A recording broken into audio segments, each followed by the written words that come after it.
Welcome back to Wreaking More Joy. This is Rekindle episode 3. I'm your host, Janet Dalgleish, and in our last episode, I challenged the whole concept of having to constantly prove ourselves by being better all the time. We have to prove that we belong, so we have to be working harder and harder and faster and higher and better, etc., all the time. Well, today I'm going to flip that on its head a little bit. I'm going to talk about our inborn burning desire to do a good job, our desire to pursue excellence in our purpose, to become better and better at expressing our purpose in the world. Yes, it sounds like a contradiction, and also it's not, because joy comes from being able to pursue excellence, to get even better at expressing our purpose without letting those old toxic, not good enough brain weasels get in the way. And that requires a ton of self compassion, obviously. And it's also incredibly helpful to recruit the help of a specific planetary ally to help with the heavy lifting. And when I say planetary ally, you might be thinking, a planetary what now? So let me introduce my slightly subversive take on this. I'm talking about characters that we meet in Western astrology. So this is a very old symbolic language, and it is one that Carl Jung described as the way the ancients understood human psychology. There are multiple astrological systems with their roots across the globe, but really I'm focusing on the one that arose out of Greco-Roman culture and was also has woven into it some elements from earlier systems. In other words, it's the familiar zodiac system where we find signs like Pisces and Aries and Virgo and the rest. And it's also a zodiac that might have you saying things like, oh, I'm Capricorn, so I'm doomed to hard work and self-criticism. Or it might have you saying things like, I'm Libra, so I'm a people pleaser and I can't do boundaries. And I'm here to push back a little on those ideas for a few reasons. First of all, the stars don't dictate who you are. They reveal who you came here to be. So your astrological chart, for example, reveals the full potential of you with all of your gifts, powers, talents, preferences, how you like to do things, what approaches work best for you. And the journey of life, as Carl Jung said, is the journey back towards the self. So we arrive on the planet with all of these amazing gifts and potentials, and then we get social conditioning. And our part of our work, our journey through life is stripping back the layers of social conditioning to reveal this most potent self. The other thing that's, I think, really useful to remember is that humans are naturally wired with the yearning to contribute in some way, to make the world better, to serve our communities, to fulfill our purpose, whether we're doing it directly as acts of service or whether we're doing it indirectly, so that things have a ripple effect. And when our inborn superpowers, all of these gifts that we have, smash into the systems of oppression that surround us in which we grow up, they can become a kind of twisted version of themselves. And I talk about this in more detail in some of my myth-busting astrology articles on Substack. So if that makes you curious, go check some of those out. I'll link to those in the show notes. So today I want to come back to this concept of planetary allies, who they are, what they mean, and how we can lean into a positive relationship with them. You get to decide for yourself whether you want to perceive a planetary ally as a literal non-physical entity. So the planet Mars, the sun, the moon, etc. Or you want to conceive of them as a metaphorical representation of one aspect of your own psyche. Or you can do both, which is what I tend to do. I tend to lean into whichever one I want. I have a conscious relationship with a couple of my key planetary allies, and I call upon others to support me at specific times or in specific situations. And I understand them and myself better when I make the link to, oh, this relates to this aspect of my psyche. And the ally I want to explore with you today is Saturn. This is the curator of our life mission. He gets a terrible and largely undeserved reputation for being a harsh taskmaster. But Saturn is not actually motivated by the desire to push or to punish or to drive you to hard work. Some will say that Saturn is driven by the desire to get shit done or the desire to do it well. And that's not untrue, but that's not the actual motivating desire. The deeper motivating desire is Saturn's ambition for you to authentically express yourself fully in life, particularly through the purpose that you came here to express. So Saturn is not actually interested in having you be exhausted or confused or burned out or overworked because all of those things interfere with your purpose. They do not support it. So how does this work? What does it mean when I say Saturn's the curator of your life mission? So the best concept I've heard for this came from my astrology lineage, which is my teacher, Kim Falconer, and before her, her teacher, Joanne Wickenberg. So again, if you're curious, check their work out. So imagine the time before you were born, where you're sitting up in the metaphorical clouds with, you're an eternal energy being swimming around in the energy soup with all the other energy beings, and you've decided to come to planet Earth to have a human adventure. You're contemplating what you really want to sink your teeth into this time around. What do I want to master? What mark do I want to leave in the world? What difference do I want to make? And how do I want to make it? In other words, what purpose am I creating for myself to fulfill? The purpose that will fill me with joy when I get to express it. You make that decision. And then, because you're going to be living a complicated human life with lots of moving parts like relationships and kids and health and political things and aspects of your faith and hobbies and your favorite sports team, and like there's a lot of stuff going on, but your purpose matters to you, so you give it to Saturn to look after. You appoint Saturn as the curator of your life mission. His role is to nudge you every so often and ask, are you on track? How's it going? Have you done all the important steps? Are there any pieces missing? Is there something extra to add? Could you do better? And he does that because his deepest desire is for you to become that most authentic version of who you came here to be.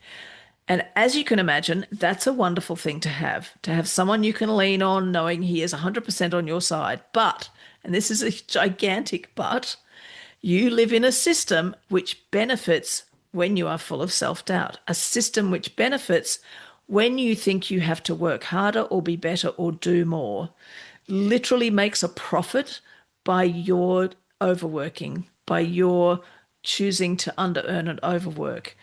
And we talked about this in the previous episode. These are the brain weasels that sneak in when we're planning for the future and trick us into overworking, over delivering, constantly performing at 120% to our detriment. It's the brain weasel that's built from a toxic belief that we don't really belong, that we have to prove ourselves, that we can never be good enough. So can you see how that brain weasel causes a kind of psychic inflammation of this beautiful Saturn dynamic?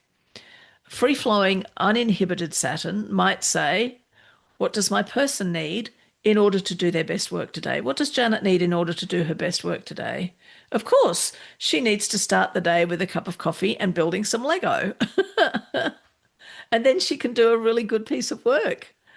But Saturn that's been inflamed by or is twisted by that brain weasel says, how can I prove to the world that Janet is working hard enough, has done enough, is pursuing sufficient excellence? That's right. I get her to work to the point of exhaustion. Free-flowing Saturn asks, are you showing up as yourself?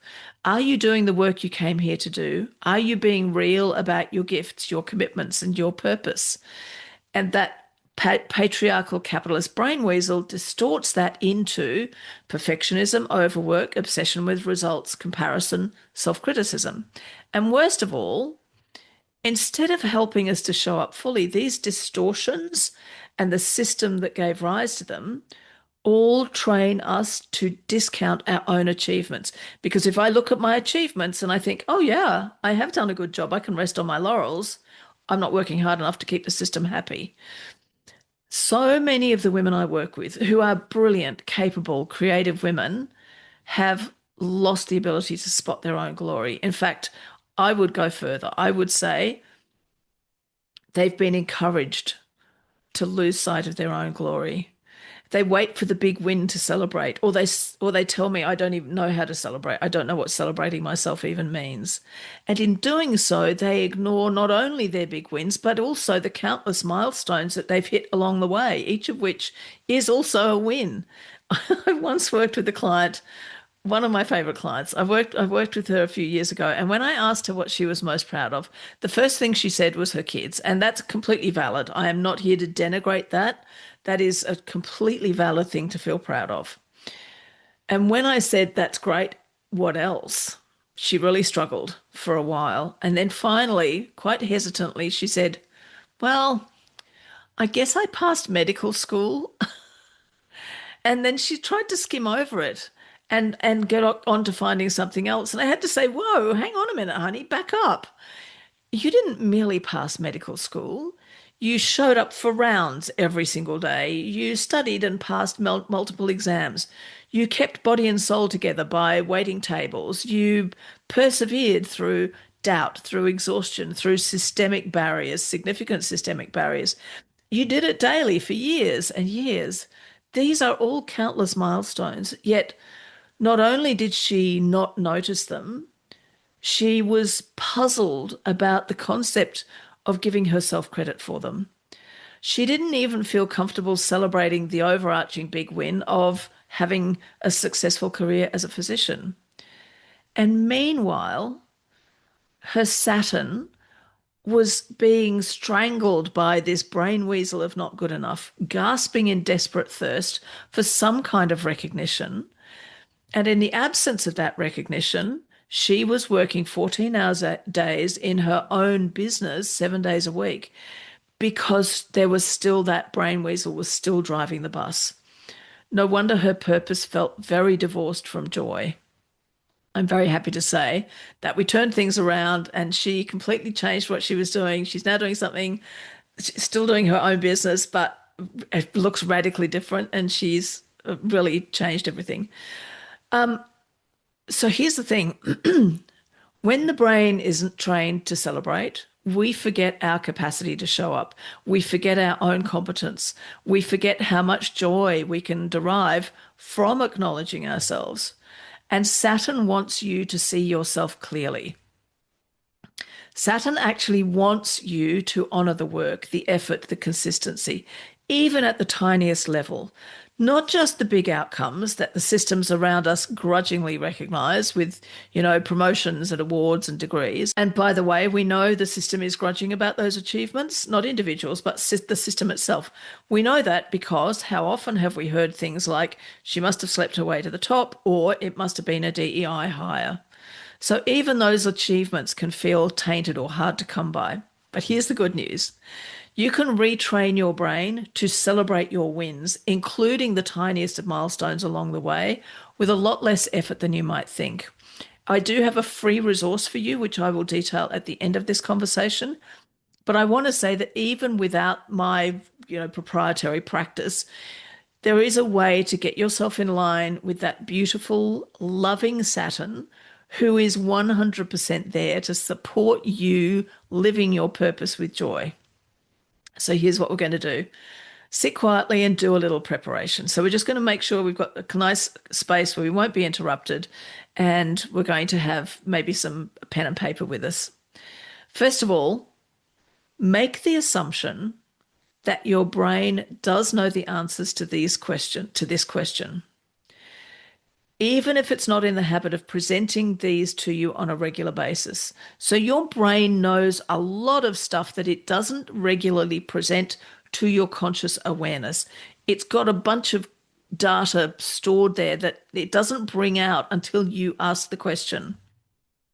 Second, for the purposes of this exercise, decide that you are the only authority that gets to define what achievement looks like. It could be helping a client, making $1 million, writing the first sentence of your book, making a really good cup of coffee, taking a nap, being kind to a checkout person, answering a difficult email or answering an easy one. The two key properties here are that it required some effort on your part and it had a tangible outcome of some kind, something that was measurable. So, no matter how small that might seem, just something that you did that changed something in the physical concrete world. Now, reflect on the last 24 hours. Ask yourself, ask your brain, what three things did I achieve that required some effort on my part? Write them down. Notice how it feels to write them down. Does it feel ridiculous because you're writing something small? Does it feel great to honor your efforts, even though it was a small thing? And maybe it was a big thing. Does it feel weird or unfamiliar or even a little bit dangerous, as though, ooh, if I'm too proud of myself, I might get in trouble? Spend a few minutes really leaning into the feeling of, oh, look, I did that, longer than you normally would. So if you would normally spend maybe half a second going, oh, yeah, I did do that, and then on to the next thing, it's like, no, pause, slow it right down, and then notice if your heart eventually begins to open and bask in that nice feeling. Oh, that feels nice. I did make a really good cup of coffee this morning, and I'm really proud of the fact that I took the time to give myself the gift of a cup of coffee on a day when I needed it. I'm kind of proud of that. Yeah, hell yeah. This is the basis of the trophy room exercise. So, this is a practice that trains your brain to make this state of, oh, I do like that, to make that a far more accessible state of being, which in turn inoculates you from the brain weasel of not good enough. Saturn, remember, Saturn is not about punishment. This is about honoring the work you actually did and reclaiming your pride in yourself and your trust in yourself, rather than letting those brain weasels tell you, oh, you didn't do enough. So today I want to leave you with one thought. Celebrating yourself is not optional if you want joy when it comes to your sense of purpose. Acknowledging every milestone, the small ones, the often invisible ones, that all of the milestones, celebrating those builds a foundation of self-trust, confidence, and authentic presence in your work. If you want to go deeper, please download the free resource I've made called the Trophy Room. It's a Saturn-oriented practice that helps you to notice milestones, reframe work as a cumulative achievement so you don't constantly feel like you're starting from scratch or you've got to prove yourself with the same thing over and over again. It builds internal trust. It cultivates joy in your career without having to wait for the big wins.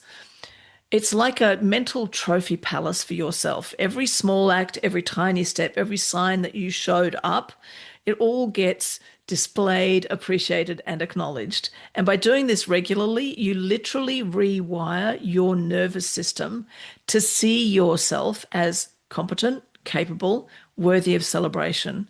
And when that happens, joy stops being fleeting or conditional. It becomes a more constant presence in your professional life and in your identity as a woman showing up for her purpose.